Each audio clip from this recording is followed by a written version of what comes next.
बिस्मिल्लाहिर्रहमानिर्रहीम। अस्सलामु अलैकुम वरहमतुल्लाहि वबरकातुहू। प्यारे भाइयों, सदका मोहम्मद वाले मोहम्मद सल्लल्लाहु अलैहि वसल्लम और अल्लाह सुब्हानहू तआला के करम से एक बार फिर आपकी खिदमत में हाज़िर हूँ। आज हम ऐसी चीज़ें आपके सामने रखने की कोशिश करेंगे जो आपने, अगर आप तबीब हैं तो आज तक इन चीज़ों को नोटिस नहीं किया, और अगर आप आम लिसनर हैं तो आपको इन चीज़ों से बहुत फ़ायदा होने वाला है। सबसे पहली चीज़ जो है वो मैं डायग्नोजेशन के हवाले से करूँगा। सेकंड जो स्टेप है वो मेथड ऑफ ट्रीटमेंट के ऊपर इंशाल्लाह डिस्कस होगा, और लास्ट पे मेडिकेशन, प्रिस्क्रिप्शंस, ये इंशाल्लाह होगी। तो आइए सबसे पहले हमारे पहले स्टेप की तरफ बढ़ते हैं। देखिए, हमारे यहाँ जितने ज़्यादा मालजीन हजरात हैं उतना बजाय रिसर्च के सिर्फ इस चीज़ का है कि मैं बेहतर हूँ, मैं आला हूँ। हर बंदे की जो बात है वो इस तरह से है कि नहीं, ये चीज़ दुरुस्त है। तो आइए आइडेंटिफाई करते हैं, इनकी शिनाख्त करते हैं, इनकी पहचान करते हैं। नज़रिया मुफरद आज़ा के लोग बहुत ज़्यादा काम कर रहे हैं।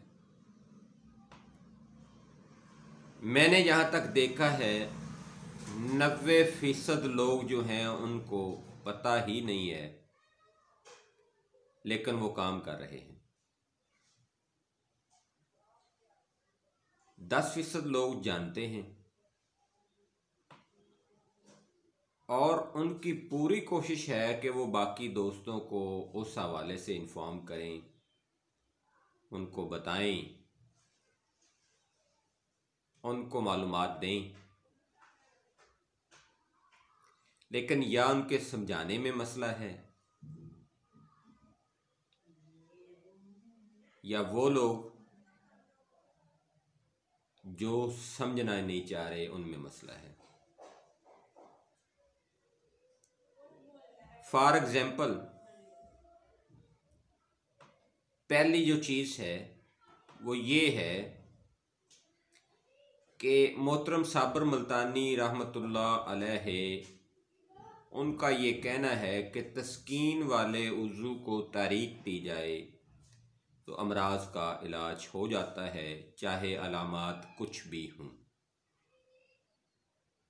तो ये बड़ा एक अहम नुक्ता है। अब उनके मुताबिक तस्कीन वाले उज़ू को, तो यहाँ पे हमें देखना ये है कि तस्कीन कहा किसे जाता है। जो टर्मिनोलॉजी उन्होंने हमें समझाई है उसके हिसाब से तस्कीन किसको कहते हैं? वो उज़ू राइस जो अपने फेल को दुरुस्त अंजाम नहीं दे रहा और सुस्त पड़ गया है, उसको तस्कीन कहा जाएगा।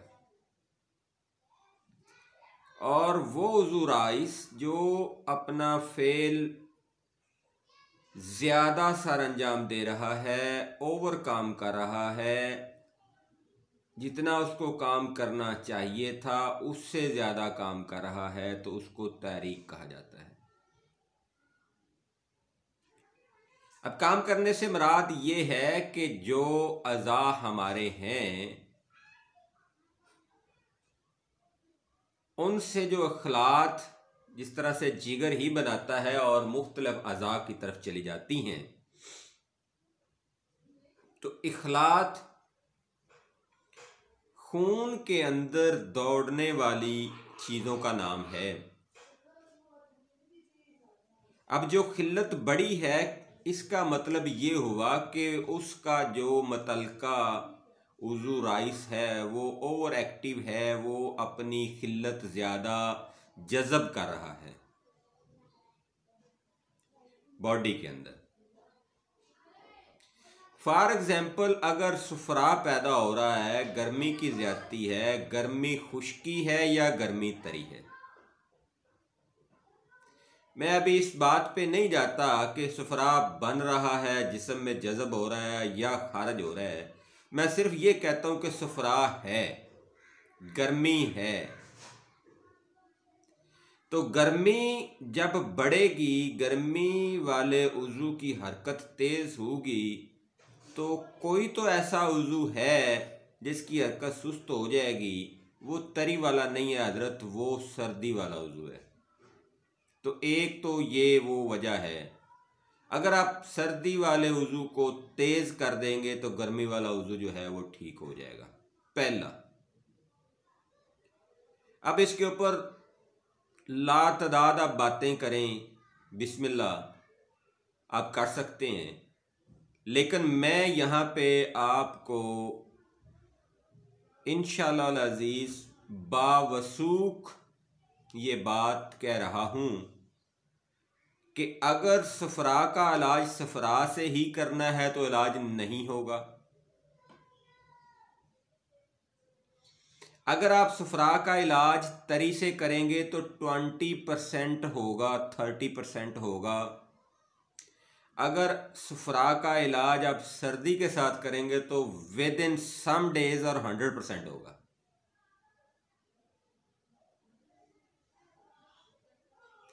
तो ये तो है जी तस्कीन, यानी वो उज़ू राइस जिसका काम सुस्त हो गया है, जिसमें ज़ोफ़ आ गया है, जो कमज़ोर हो गया है। अब ज़ोफ़ की भी दो शक्लें आप कर सकते हैं,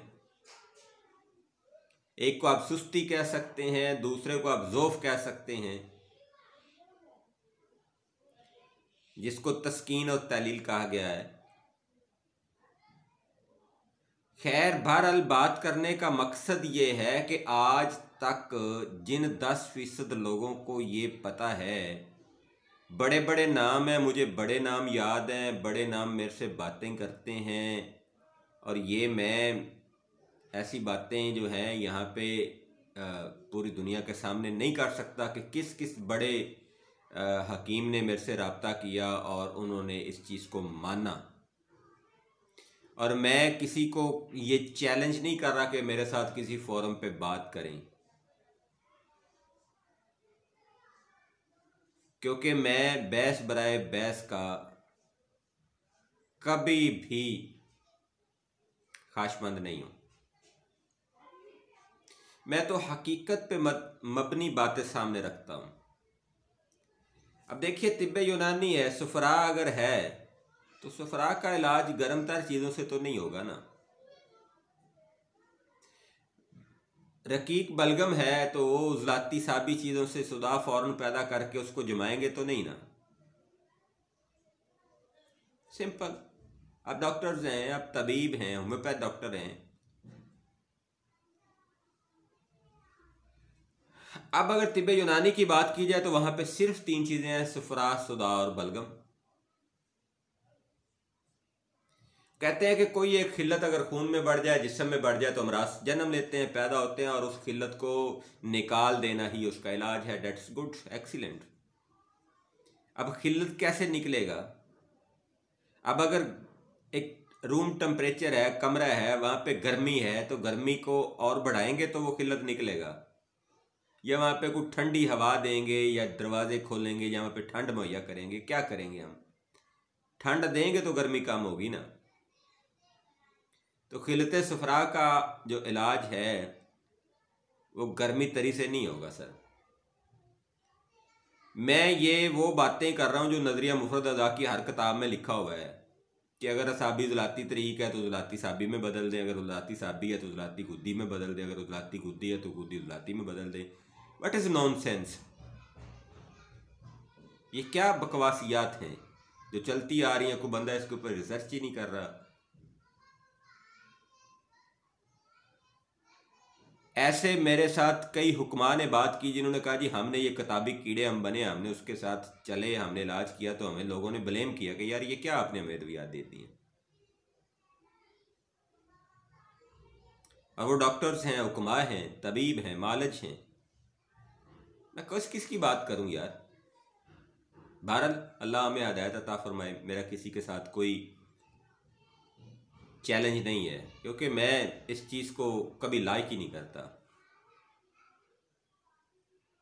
मेरा तो सिर्फ यहाँ पे मकसद है अवामुन्नास की फलाह व बहबूद करना, अवाम का भला करना, अवाम को जो इल्म अल्लाह सुब्हानहू तआला ने मुझे सदका मोहम्मद वाले मोहम्मद सल्लल्लाहु अलैहि वसल्लम अता किया है वो अवाम के सामने रखना और अवाम को इस हवाले से इन्फॉर्म करना, ये मेरा काम है।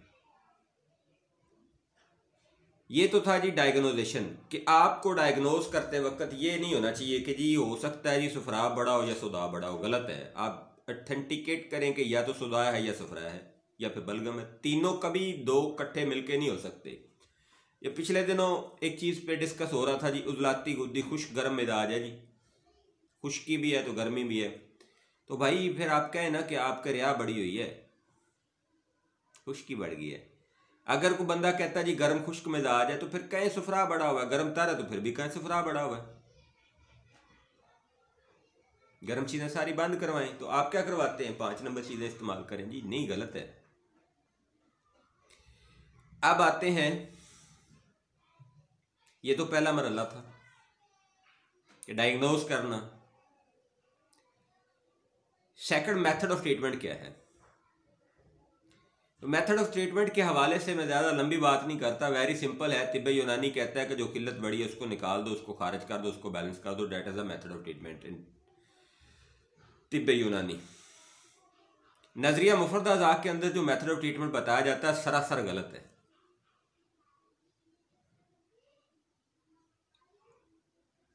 बहुत से लोगों को आपने देखा होगा 1 नंबर का इलाज 3 नंबर में करते हैं। क्यों करते हैं, दिमाग खराब है उनका। 3 और 4 को मिला के कर देते हैं। वजह 2 में क्यों नहीं करते भाई, उन्हें पता है आपको उन्होंने वो बनाया हुआ है बेवकूफ़, और क्या कहूँ मैं, और आप बने हुए हैं, आप वही किताबें खरीद रहे हैं और फिर आप बहस करते हैं। नो, अप्रूव करें, बहस ना करें। आप देख लें असाबी उजलाती तारीख के जितने भी पेशेंट हैं, ये बड़े बड़े जो आपको कहते हैं जी उजलाती साबी में इलाज करें, इनकी पर्चियाँ ले आएँ, इनकी स्लिपें ले आएँ। 1 नंबर तारीख का ये 2 नंबर में इलाज मुझे साबित करके दिखाएं, इनका बड़े बड़ों का। 3 और 4 को मिला के करते हैं, ये मेरा चैलेंज है। और आप जैसे छोटे हुक्मा को उन्होंने पागल बनाया हुआ है और कहते हैं जी आप लड़ें, हम आपके साथ हैं। खुद ये लड़ते नहीं है किसी से। अच्छा, उजलाती साबी का इलाज ये 4 नंबर में नहीं करते, 5 नंबर में करते हैं, ठीक है। और गुद्दी उजलाती का इलाज ये 5 नंबर में नहीं करते, 6 और 1 को मिला के कर रहे होते हैं। ये वो बातें हैं जो कि एलोपैथिक साइंस की तरह इन लोगों ने भी अपने चंद घरानों में रखी हुई हैं और आवाम के सामने नहीं इसको ला रहे। तो अगर इन दोनों तरीकों को देखा जाए, जो ये कर रहे हैं और तिब्बे यूनानी, एक चीज़ है, कोई फ़र्क नहीं है। लेकिन सिर्फ ड्रामेबाजी करने के लिए ये लोग इस तरह से करते हैं। ये रियलिटी है, नोट करें।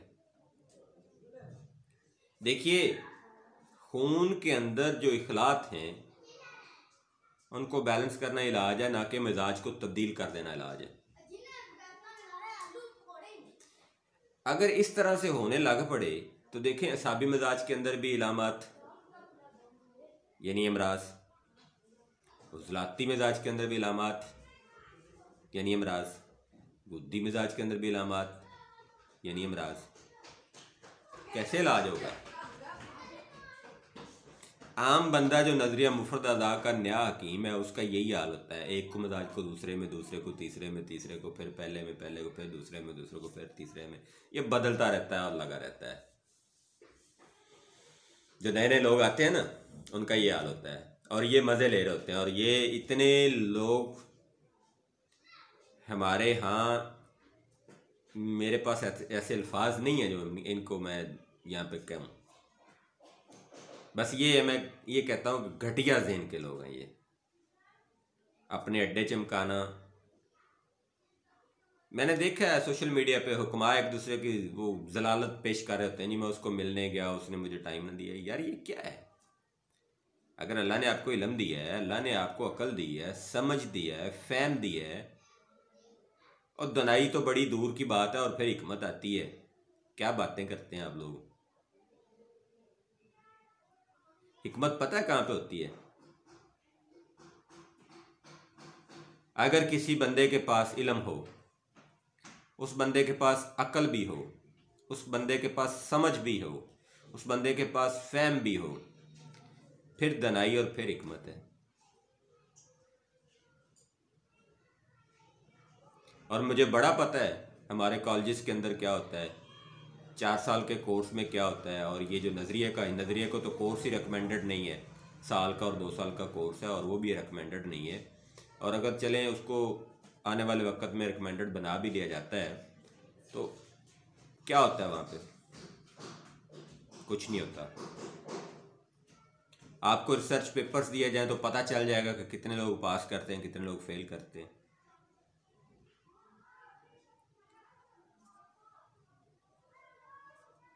अब आते हैं मेडिसिन्स की तरफ। तो मेडिसिन्स जब बनाई जाती हैं तो वहाँ पे एक बहुत बड़ी गलती की जाती है। वो गलती क्या है? वो ये है कि फॉर एग्जांपल शदीद नंबर 3 है, लौंग दारचीनी जवतरी, उजलाती गुद्दी, खुश गर्म मिजाज है। रिया को बेसिकली ये बनाता है, सुदा को नहीं बनाता। लेकिन खुश्की गर्म से जिस्म में एनर्जी, तवानाई, पावर आती है, इसमें कोई शक नहीं है। लेकिन अगर उसकी ज़्यादती हो जाए तो फिर वो भी वैसे अमराज होता है। अगर ये कह देना कि असाबी, उजलाती, हर मर्ज़ का इलाज शदीद नंबर 3 में है, तो ये खाम ख्याली, गलत फहमी, इसके अलावा कुछ नहीं है। ये कैसे मुमकिन है कि 3 चीज़ों से या 4 चीज़ों से आपकी हर चीज़ का इलाज हो जाएगा?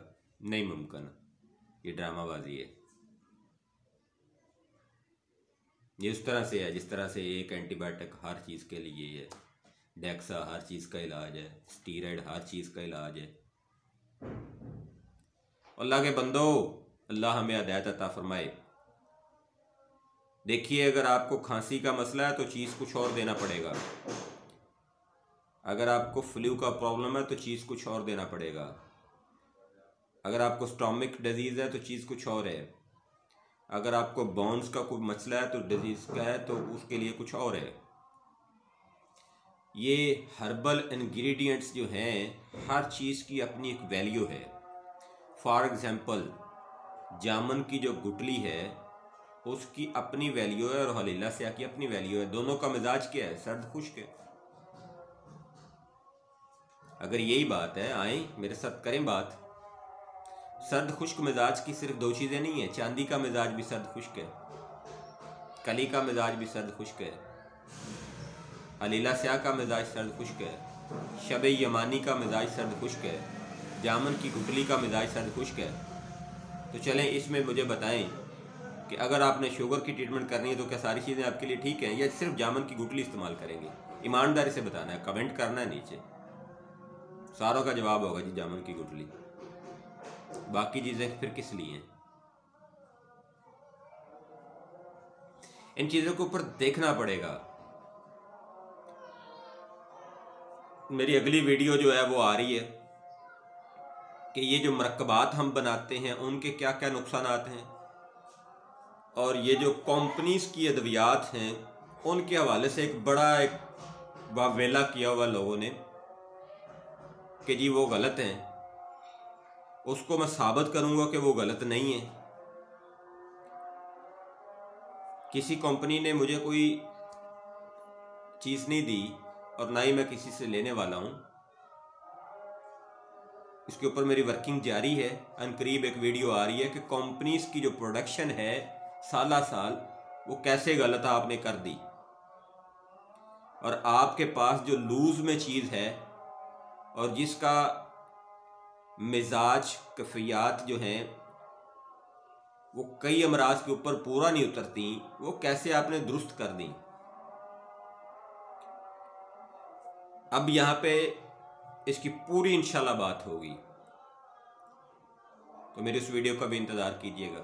और आपसे मेरी गुजारिश है कि जितने भी लोग मुझे प्यार करते हैं वीडियोस को शेयर किया करें। सिर्फ कमेंट्स करने से चीज़ नहीं है। मेरा जो मौक़िफ़ है, मेरा जो टारगेट है, मेरा जो टास्क है, मेरी जो ख्वाहिश है, मेरी जो विश है वो ये है कि मेरी वीडियो से ज़्यादा लोगों को फ़ायदा पहुँचे, मैं ज़रिया बनूँ लोगों की तंदुरुस्ती, सेहत और शिफा का। ये मेरी ख्वाहिश है। तो प्लीज़ वीडियोस को शेयर करें लोगों के साथ। फ़ी मानिल्लाह, अपना बहुत ख्याल रखें, मेरे लिए दुआएं करें। अल्लाह हाफ़िज़, अस्सलाम वालेकुम।